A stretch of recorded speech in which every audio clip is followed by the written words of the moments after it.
Welcome to Bigfoot and the Bunny.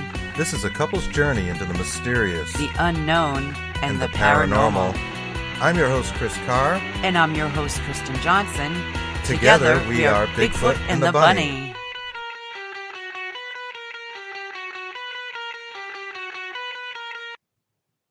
Right on. We are Bigfoot and the Bunny. I'm Chris Carr.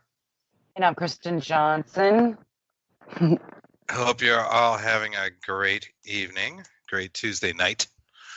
And we wanted to talk about Hellier, I think, this week. Yes, we do. We finally finished our binging. Yes. And binge we did. It is amazing. It's really, really, really amazing show to us. Being that it started off with synchronicity. That's right. And that's a thing that Chris and I have together is a lot of synchronicities throughout our lives since we were children. We do. We have all kinds of personal synchronicities, and we have all kinds of synchronicities with this ongoing investigation that's going on 7 months now with the undisclosed location and the Evil Lamb Band and, you know, the other places we've been that seem to tie in. You know, the show itself starts out with a quote talking about synchronicity, and I actually wrote it down. It's a synchronicity is a meaningful coincidence. Basically, it's when these two events correspond in a way that seems highly improbable, highly unlikely, but also deeply meaningful for that person. And we can definitely attest to that. Even watching the show was synchronicities, right? It really was. The whole thing was almost just like you and I. We're like, wow, every single little thing. When it first began, it was with that, and we were looking at each other, Chris and I, and we were like, you know what? We're going to like this show. Came up with synchronicity. And then... Which was kind of a random pick anyways, because I didn't really know a lot about Hellier. You know, I had seen it here and there on Facebook, people talking about it, but I hadn't really gotten into it or knew what it was about. And it's essentially about an investigation that starts off with Kentucky goblins, I guess, right? The cryptid. And of course, it gets a lot deeper than all of that. But, you know, we're just watching it, you know, and we're like, oh, cool. You know, there's all these little synchronicities. And like, look at that dude. He's got a ghost shirt on. Yeah, the ghost shirt, the ghost band. That's the Greg Newkirk, who we come to find out, and we're like, wow, we love Ghost, and like we really, really like Ghost. Listening to it. I go to see them; it's like a family thing. My kids come with me to go see Ghost, and like we actually love that band. And it was just like 1,000 little things like that. Right. You know. The same exact recorder as we're going along with the first episode. I'm like, oh, he's got a recorder, and not that it's much, but it was just. Yeah, it was a lot of things. They started talking about rabbit holes, and it's a phrase we use constantly because this investigation's been like one big rabbit hole. We had Al Tyson, the author of Project Rabbit Hole, because he reached out to us almost solely for the title of that book. We had Project Rabbit Hole. Yeah, we got to know this guy. You know, we had him on the show twice to interview. Right. You know, and we see that Greg's wife is sitting there, Dana, and she's got Palo Santo on hand. Palo Santo.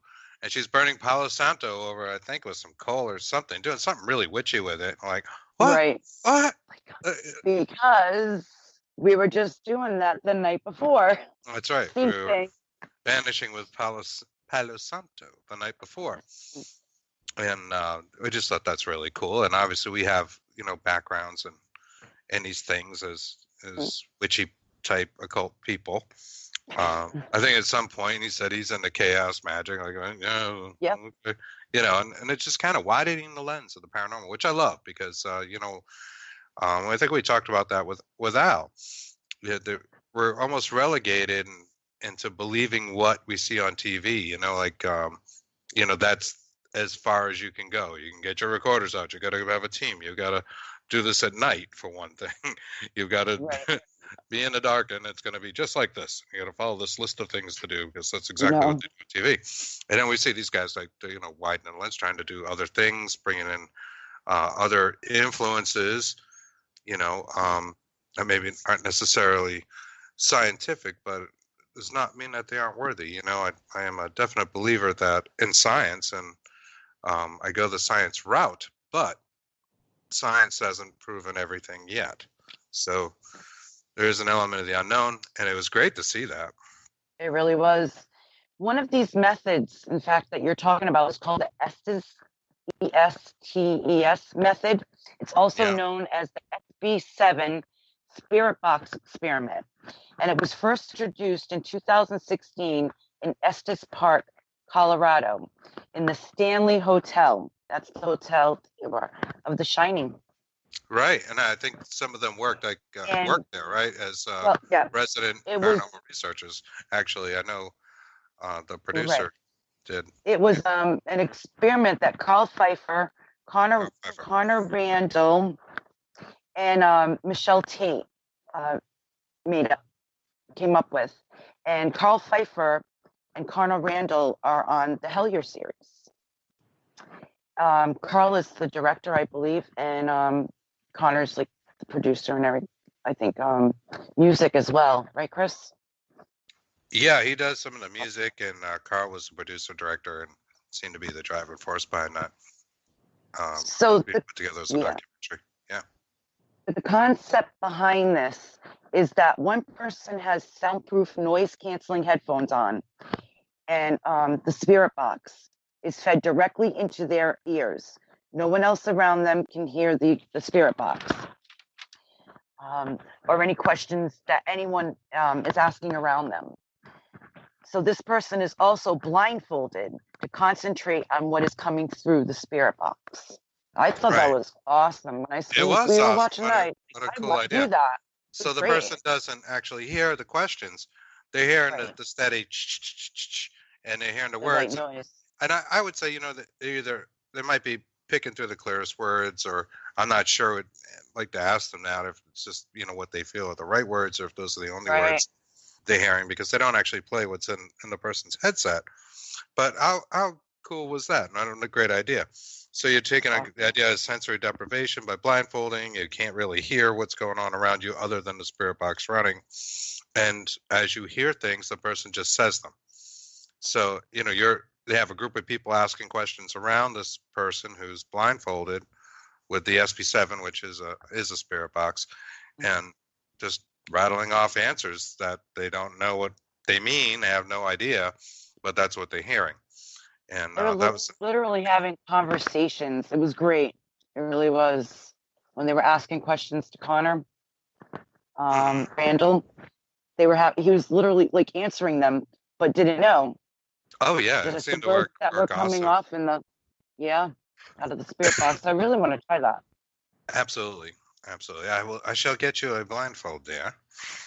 Thank you, Jay. I think we have one. I think we do. We may have a couple. Okay. So on that note. But we could use them in that way. Yeah, that would be interesting. Yeah. And the Palo Santo thing was interesting. It was even a little thing where they showed Greg investigating as like a teenager, or like a ghost hunting incorporated or something, and he's got a compass. He's got this old school compass with him. And I'm like, I used to carry those, I've done it many times. I used to bring my compass I had from Boy Scouts. That's how old that thing was, with me, because that was like the original tool. And I think I mentioned this last week when we had Carl Johnson on and James Anito, that I got that from the Hans Halser books that I read as a child growing up. Kind of the original, paranormal books. At the time, that was the tool. Before they had, AMF meters readily available and REM pods and everything else. They might carry a compass, and it can work. So that was interesting. Yes, it was. How about go ahead. The Instagram post? I don't know what made you feel like you had to do that, but right. We get up to, I think it was the third or fourth episode, and I'm like, well, we're liking the show, we're binge watching it and enjoying it, and I'm thinking, I want to put something out for our fans, Instagram people. I was actually thinking Facebook first, but then I went over to Instagram and did a hashtag Hellier and put that out there, and then it felt like working it for some reason. And anybody who has an Instagram account knows that is where you go and you like the people's pictures who liked your picture, and you do it back and forth, and that's how you kind of get some people to like your pictures, right? So you can have more than 2 likes. And I go on there and I see um, a name I don't recognize. Yeah, so he shows me, we paused it and he shows me, he goes, do you know this guy? Like, I've seen him before. What was his name? Tyler Strand. Tyler Strand, yeah. I had to sit there and reach back into the memory. Sorry, Tyler. So I see this Tyler Strand, and he's got Hellier stuff like all over his page, right? His Instagram page. And I'm like, who's this guy? Was he on the show? I literally said this to you, right? Yeah. And he had not been on the show at this point. Like, no, not. 2 minutes later, they introduced Tyler Strand. So we're like, oh my God, no, that's the guy. We had to pick the phone back up. Yeah, that's definitely the guy. We had to pause it. We're like, wait a minute. Not the guy that just liked our post. Right. That was great. Thank you, Tyler. And Carl as well. Likes from a bunch of them, from Greg and Carl. The group. Really, they must be following the hashtag Hellier, which is great. And we like the relevance. We notice these guys hanging out, sitting on a porch, drinking beers and having cigarettes. With, I'm not saying that's healthy, but that is right up our alley. And like, oh my God. Smoking. They never show people smoking on TV anymore. That's I know. I haven't seen that on Ghost Hunters. Yeah. We could definitely relate to them on a personal level, and I don't even know why I felt compelled to go do it on Instagram rather than other things. And there's all kinds of things in their investigation that just like seem so relevant to like our ongoing thing. I mean, just the fact that it's ongoing, I've been getting frustrated because it's like, wow, we don't have any closure. We're never going to have closure for this thing. But I keep saying, I don't know if we're going to be able to. 7 months in, you know what I mean? And it's just getting more branching out of a rabbit hole. Right. Branches off the rabbit hole. More and more rabbit holes and more things to follow. And then we're going back and we're finding out that other things related to now that we didn't recognize then. And in fact, I meant to put that clip together, Kristen. I forgot that. The Believe. The Believe. Yeah. We actually went back, and I don't know if you guys saw the episode we did on Native American burial grounds. There's one in what was a praying town in Grafton, Massachusetts, that we went to. And Chris had a shirt on that said Believe, and it's kind of done in symbols, like you see the coexist bumper stickers. And she says, what does my shirt say? And it comes back and goes, believe, right? Mm-hmm. And it's very clear. We used it in an ad on Instagram and stuff. Well, we found that same recording soundbite at a slightly different pitch, but it's like exactly the same that we had done months before we ever went there. Yeah, from months before, which is so odd. Which is so what? Yeah, I asked the question, can they see the future? Nobody's really, we don't know, but like time travel. You got to question that.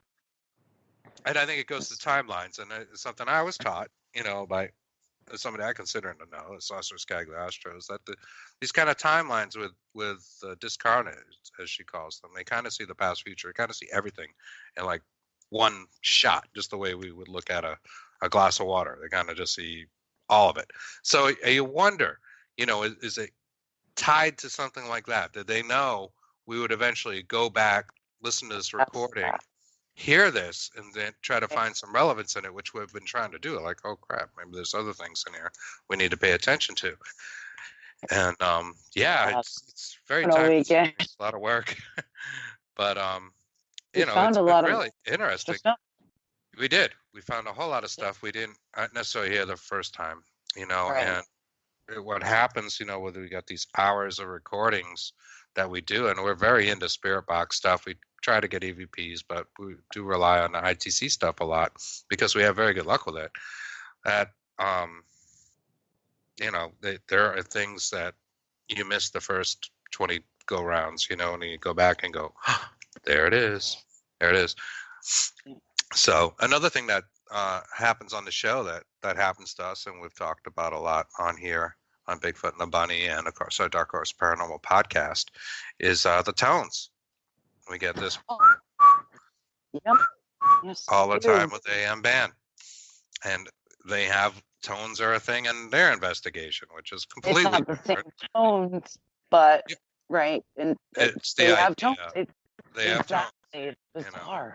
we're always getting this. We get this with the AM band, which Mm-hmm. we're going to get into because we kind of went back to the AM band and started Yeah. working with that again. We call it the evil AM band, which We opened it back up. silly until you listen to it and you go, that does sound kind of It's creepy.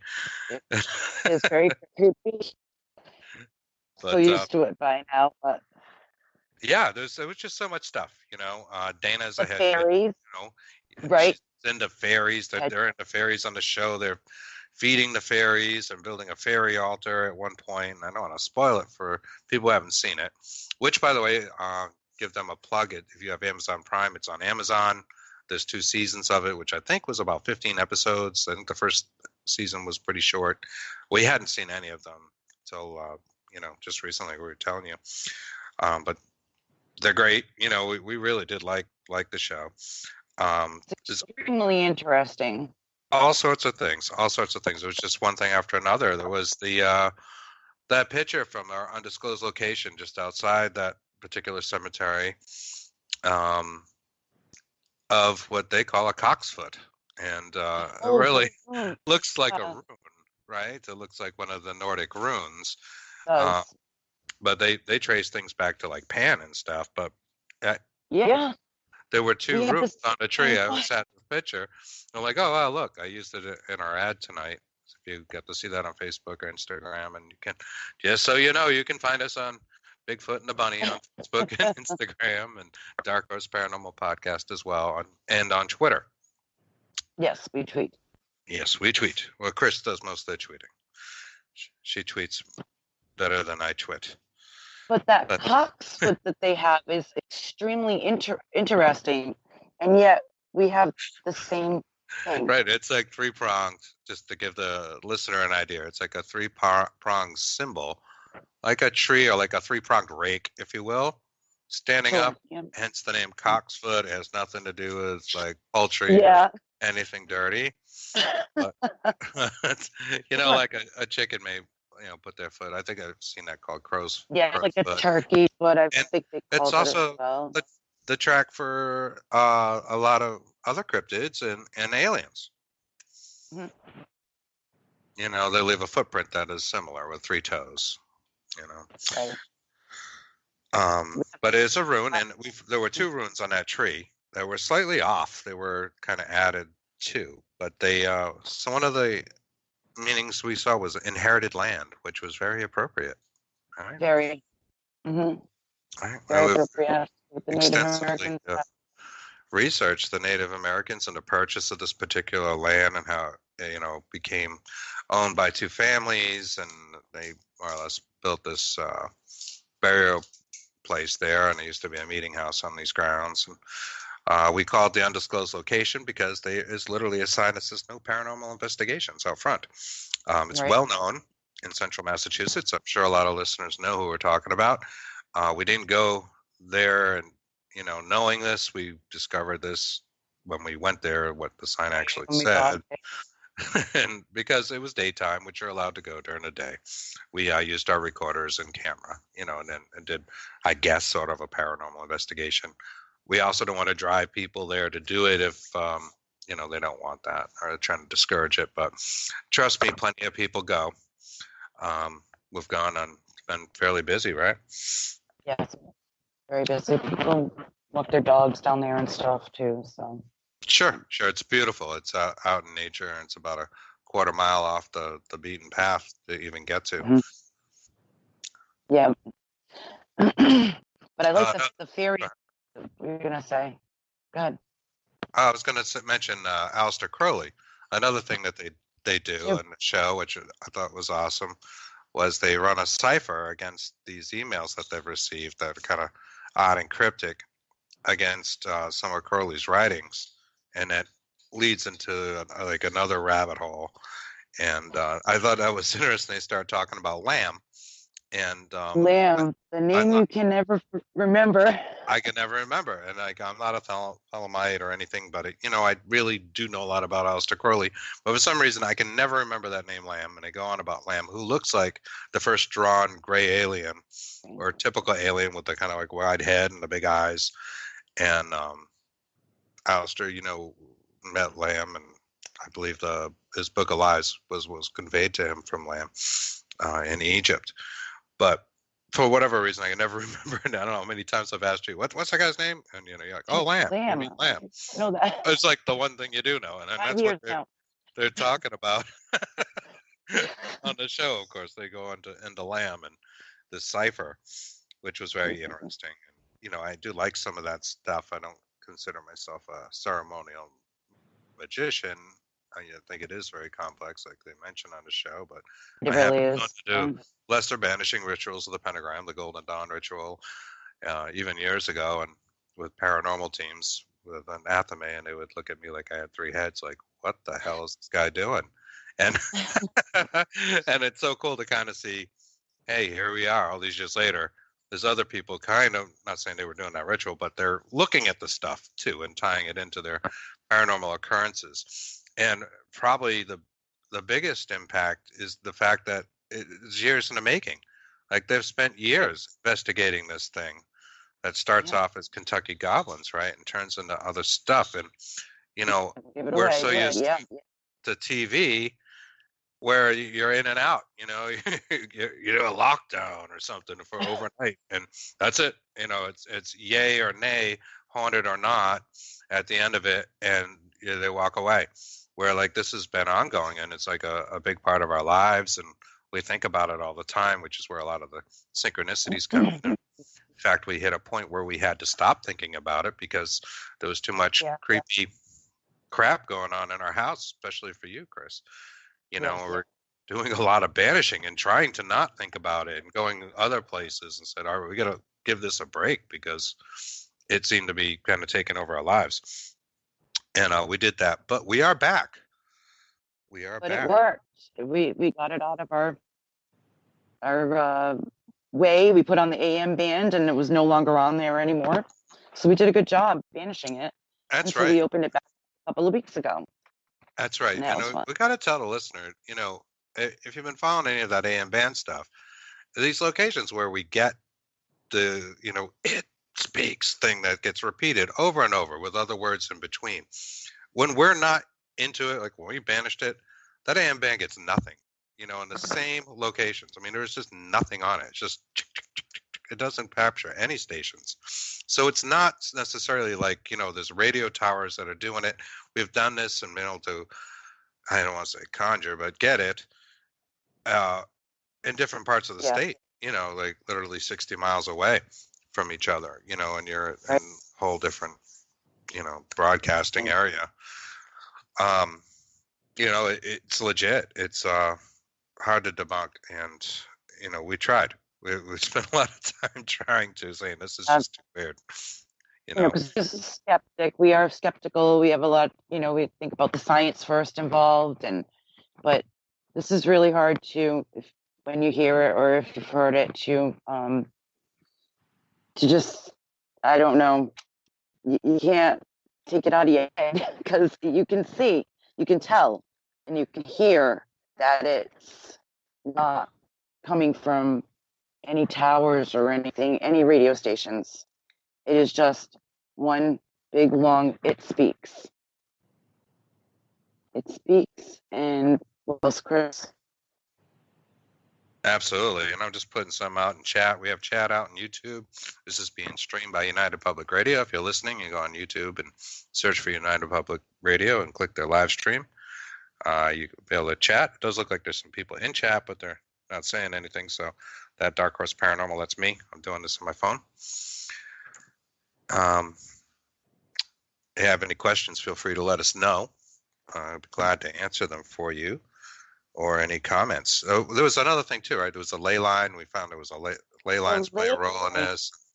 We found there's a ley line going through our area that we've been checking out. And there was a whole thing about Somerset too. I grew up in a town called Somerset. But in a different state, Somerset, Massachusetts. And that Somerset, Kentucky plays a rather large role, especially in the second season. But So they say it so many times during the episode. We're like, wow, come on. Absolutely. No, Absolutely. saying something. It's the weirdest thing, and the kind of tones connected. It's just couple, like, because who gets that? Like, who talks about these tones? And they go and try to replicate them. I've been trying to do that. I learned the tones on my son's recorder. Yes, we did. We've been kind of a nice night trying to figure that one out. Yeah. We both worked on that actually, and came up with it. And they're real simple, but they're pretty darn consistent. And it occurs again on this AM band, where we talk to who we believe is a man named Frank Houghton, and possibly another entity that I guess our theory has cursed him, maybe, or is keeping him there. We don't totally know, and you'll understand why when you listen to some of the clips. You'll hear a very clear "it speaks" or "escapes" is another word. It comes across in kind of this creepy, whispery tone. And then you'll hear this other voice in the background just kind of say things like Houghton, and it's different things. But a lot of times it's so muffled and muddled, we don't really know what he's saying. And he repeats a lot of the same things. He said it's a lot of woods. You'll hear woods a lot. Yep, in the woods all the time. There was a time when Chris and I were having an argument here, and we left it running, and it said a whole lot of things. It almost seemed to get off on the energy of that, us bickering, shooting at each other in the other room. That and was it the started most saying chattiest I've ever heard it. Yeah, it started saying a lot of different spirits speaking on that box that night, not just the ones that we usually get. Frank and you can hear that on the AM band episode 4 Dark Horse Paranormal Podcast, and also in the archives right here at United Public Radio, and the shows that are centered around have AM band in the title. So you might want to check that out. Why don't we kick off one of those clips just to get people in what we're talking about? The first clip we got lined up, you're going to hear, this "it speaks" going, and you're going to hear a very clear Houghton. And he says things like, "I can't stop it. I forget." They're a little tough to make out. I put the clip in two ways. It's just an untouched clip, and then I did it with like a noise reduction tool I use to try to take out some of the static, and you'll see what we mean. Like, it is tough to make out some of these things, or it can be taken different ways. But like Houghton is very clear. We absolutely, if there's one thing we've gotten from our investigations, is this name over and over. Frank Houghton. Yeah. It's Frank and Toby have like dominated it. Toby, of course, the child spirit. And again, look into those archives and podcasts. But Joe, if you want to play clip 1, that'd be great. Yes.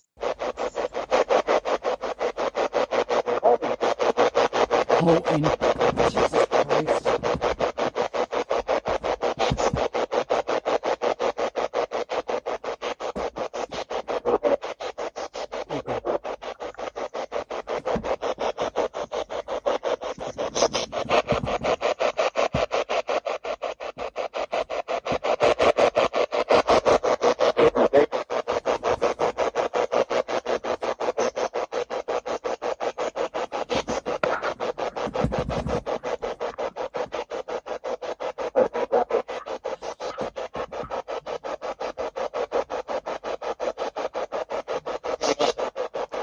We got this.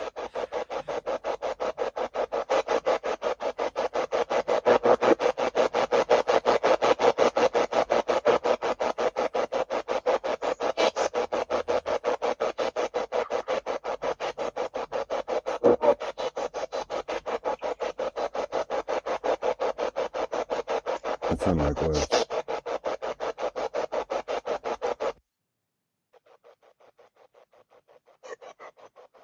You back. Great. Thank you. So that's interesting. That's the kind of stuff we get. This particular session that this comes from is over 2 hours long. We just did it until we were absolutely sick of it. Right. I think we might even have maybe a little sangria that night. Uh, I know we get a little barky with him at times because we really want to know where he is. You know, the predominant answer is in the woods. You Right. know, we start making assumptions about that. Now, there's this place we went that we call the undisclosed location where we first come upon his name, and I got a clip from that first trip later for you guys to play. And we went to, based on that information, hearing that name, you had found that the Houghton Mausoleum was not far from Right. here, and is in a cemetery called Hope Cemetery, which is beautiful and in Worcester. And that's where we first heard this AM band stuff. Now, we have to say, on the first trip to the undisclosed location, we didn't really try the AM band. I mean, it wasn't even in consideration. So we were getting stuff over FM. Wasn't the same creepy It Speaks stuff repeated over and over. It was just his name, Frank Houghton, kept coming up, and I get several clips of it. But when we tried at the Houghton Mausoleum, which had a little history there where it had been broken into and bones stolen out of it and all that, that's when we kind of came Career across purposes. the AM band stuff. And I said, well, what is the tie-in here? You know, where is this person? Are they? They're not in the mausoleum from what our research shows us, or Right. you know, are they? And we just don't know it. You know, we don't know. It's led us to believe that it's in the woods. That's why we keep saying woods, because this Houghton person, Frank Houghton, keeps saying woods on the AM band. Yeah, or in the woods. Or in the woods. Yeah. So we don't know where, in what woods. We don't know. But the first place we went. Then and there's got there, also yeah, Houghton Mansion, which is a known haunted location. It's not too far away from here. I think it's maybe like a 40-minute drive to North Adams, and that's notoriously haunted. It's been closed since 2015 to investigations, but is kind of the Lizzie Borden house of that area, which has a tragic story to it. And many people have said the Houghton family is cursed, right? There's also nearby the Hoosac Tunnel. And we asked all kinds of questions, you know, to Frank, who was talking to us and chatted through the whole 2 hours. But again, he says, you know, I forget over and over in the woods. I forget. And our feeling was that maybe, and it's only, you know, a hypothesis, we don't know for sure, that maybe when these lands you've called magical lands, because the I've read that they were magical lands. Which led into another rabbit hole. Right.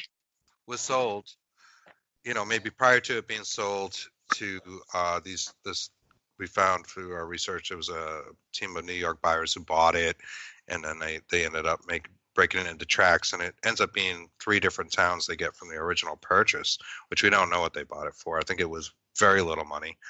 They bought it from the Native Americans, the Nipmucks. That's who they were.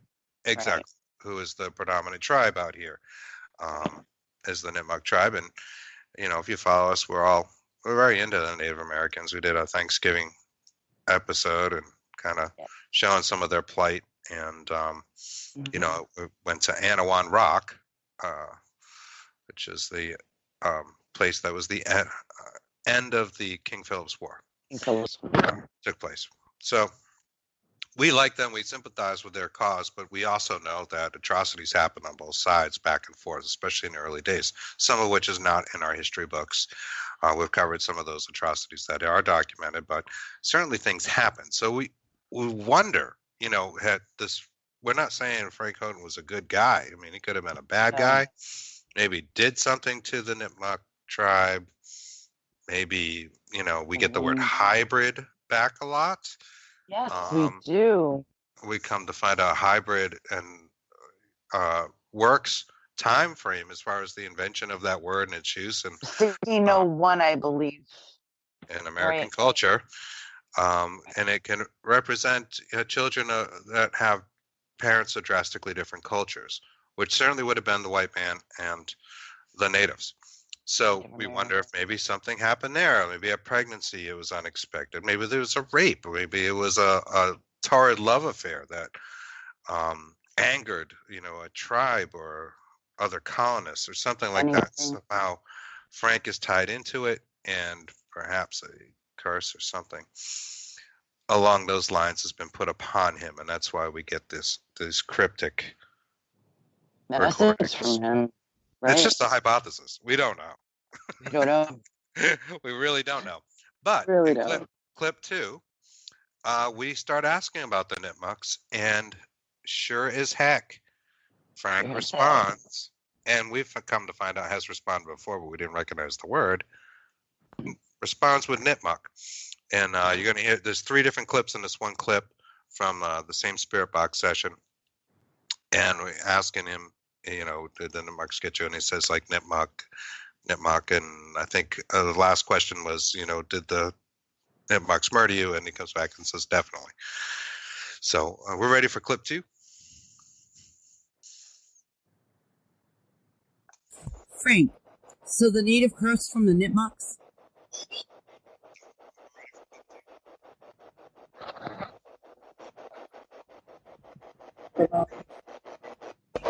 What speaks? Did the Nipmucks kill you? Frank, so the native curse from the Nipmucks?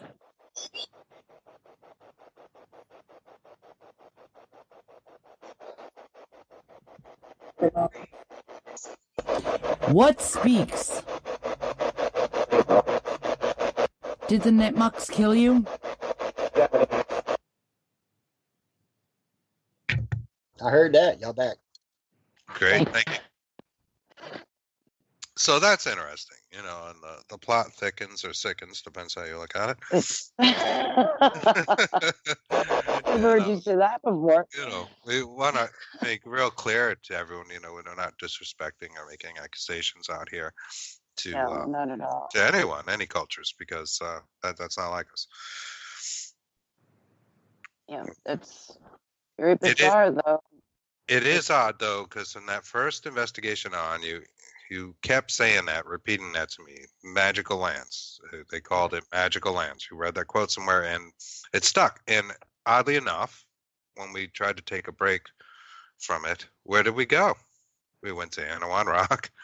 We went to the burial ground in Grafton. Native American burial ground. Yeah. Yeah. So we were never really that far away. And we were trying to kind of get away from all this, and only maybe to come to find out that maybe all of that played a role. Worcester, a lot of people don't know, during King Philip's War, surrendered. That's close to our undisclosed location, and also the place where Hope Cemetery is, Hope Mausoleum is. Right. I don't know. We have quite the rabbit hole. We do, and they just keep expanding. There's something about purple that keeps coming up too. A while back, and during that argument recording that I mentioned, we got purple and emeralds, right? What's the phrase that came back? So it goes, it speaks, and it goes purple and emeralds very clearly. And like, what does this mean? Is this something to a gift that we need to bring? Is it have an offering, maybe an offering to a spirit or entity? I'll say, all right. Well, like, what is the purple? Is it amethyst? What does it mean? This word just keeps coming back. In this next clip 3, you'll hear. I ask it to speak clearly, and we're at least an hour into this thing, and I think we might sound a little aggravated with Frank. So excuse us. We're not trying to intimidate him, but we do want to know who he is, because we ask the same questions over and over, trying to find it. Is he buried somewhere, and where? And does this need to be discovered? Will this solve it? How are we going to cross him? Like, where should we go? All this stuff. We say it clearly. So then it says, it speaks extremely clearly. But then you can't hear him too much. You hear a Houghton, you hear purple, possibly a bad word, because I think you were barking at him. some other stuff. Sorry. It also well, we were trying to find out, right? We're trying to help. Right. But you know, Yeah, we were saying you have to understand we have hours of this stuff, so Right. it does. and get it's a little, just him and I, and we have like 2 to 3 recorders going all at once. So yeah. It's a lot to listen to. But there's just a couple of things to give the listeners an idea what we're going through trying to put it together. So ready for clip 3 whenever you are, Joe. Thank you. You need to speak as clearly as possible.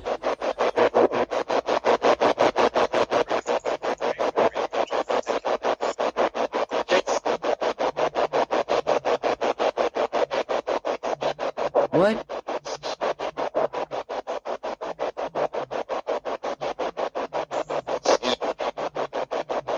What? That's very clear. But the other words.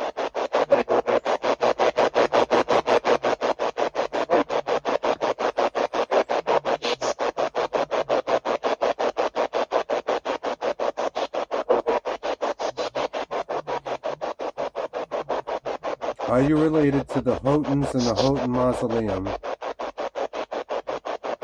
and or Houghton Mansion?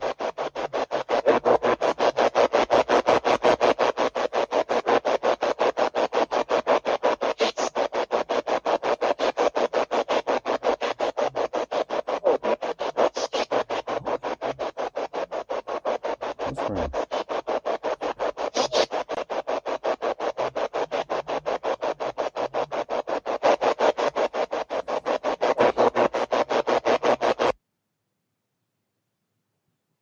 Dang, my dog had to come in and growl at that one for some reason. Really? Cool. Why doesn't that surprise me? Yeah. Nothing surprises us anymore. Oh, not much. Not much.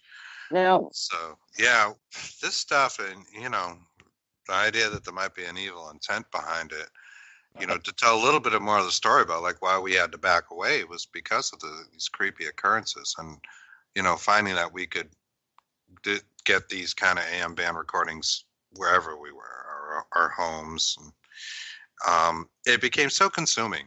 And there were so many like little synchronicities, like we were talking about earlier, starting to come into play, asking for spiritual help from guides, and we start seeing feathers everywhere. It's Falling from the night sky, just one feather.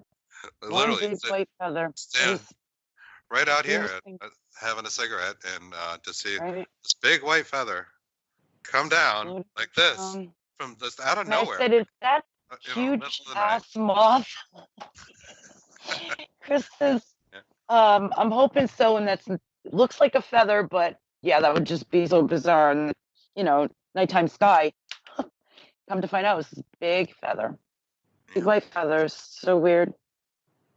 And we've, So it was stuff like that, little while but there, there was we were also evilness. finding feathers on a daily basis, it seemed. And that was like the good part of it, but the bad part of it is you were seeing things, and you have a better gift with this than I do. Very negative things. Seeing a lot of very negative things, including sometimes look like a gargoyle up front. Mhm.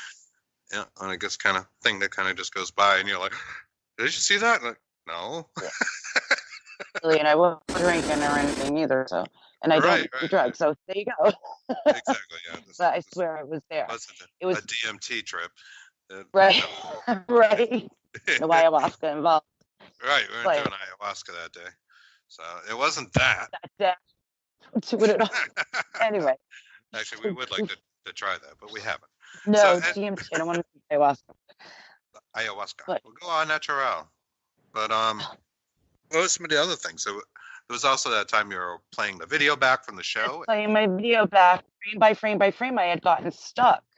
It was one of our shows, and I went to go watch it afterwards. And I was doing play by play. I got stuck, and all you could see is something big, black, and foggy. Like that was here. Right. Like a hand. And comes around me, this big mass, and then goes like this with a big hand in my camera. And I said to Chris, go look at 2111, like right after our show. Go look at 2111. He goes, what about it? I said, I'm stuck. Look what's in the camera view. there's nothing there and you're not stuck. Yeah, I'm at work and I'm like, what is she talking about? 2011. So I go back to the show and I'm like watching it, keep rewinding, I'm like studying. I don't see anything there. You saw it repeatedly, but it's not there. Not there. It was very creepy and unsettling. And then I started getting the really negative feelings and things throughout the house that just had to keep doing banishments every morning, afternoon, and night. Yeah. I think the end result of the banishments is just getting it out of our heads, and getting out of our headspace, because we're so engrossed in it that it was just kind of taken over. It's like opening the door, right? I think we're opening the portal. The more we get into this stuff, the more we open that portal, the closer we get to it, and it's able to communicate with us in two directions. And it's pretty creepy, and we are a little bit nervous about getting back into it, but we're trying to take more precautions because we see the seriousness, that kind of happened, over the other months, and that leads us back to the last clip, because this all started on our first trip to the quote-unquote undisclosed locations, a famous road way out here in central Massachusetts. And if you live out here or know anything about this area, you'll know exactly what we're talking about.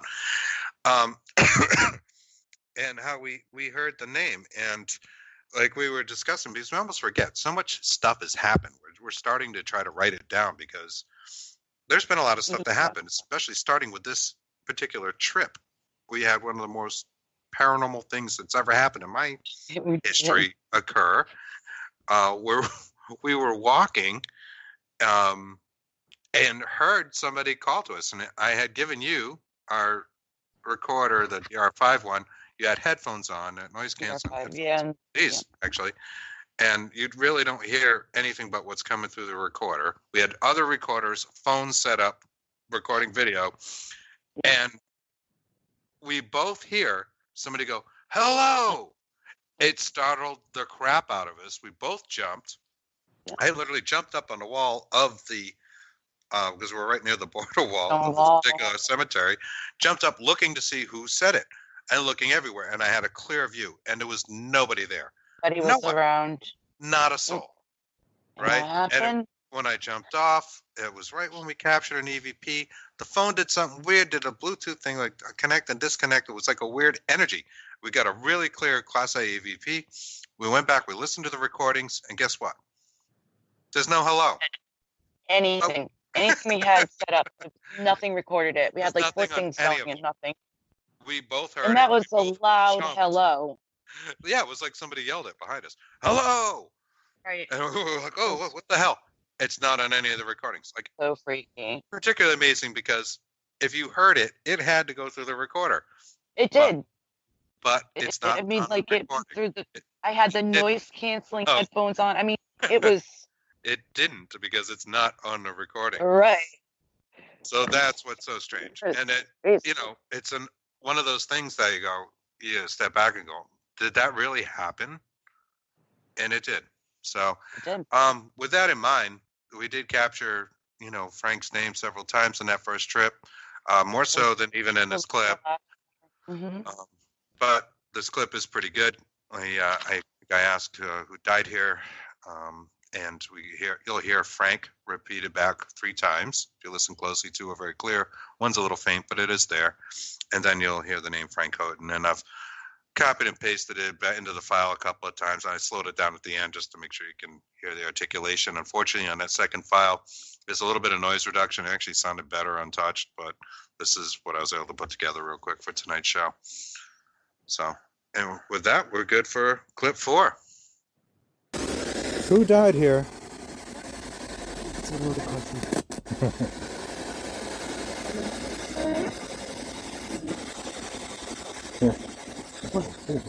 Frank. What are your names?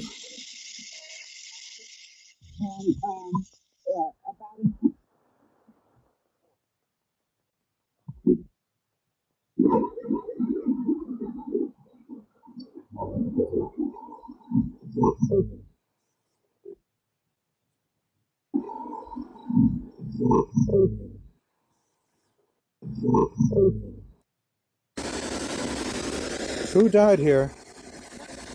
That's another question.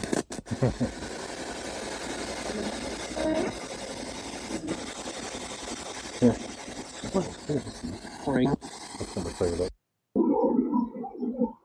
What are your names? And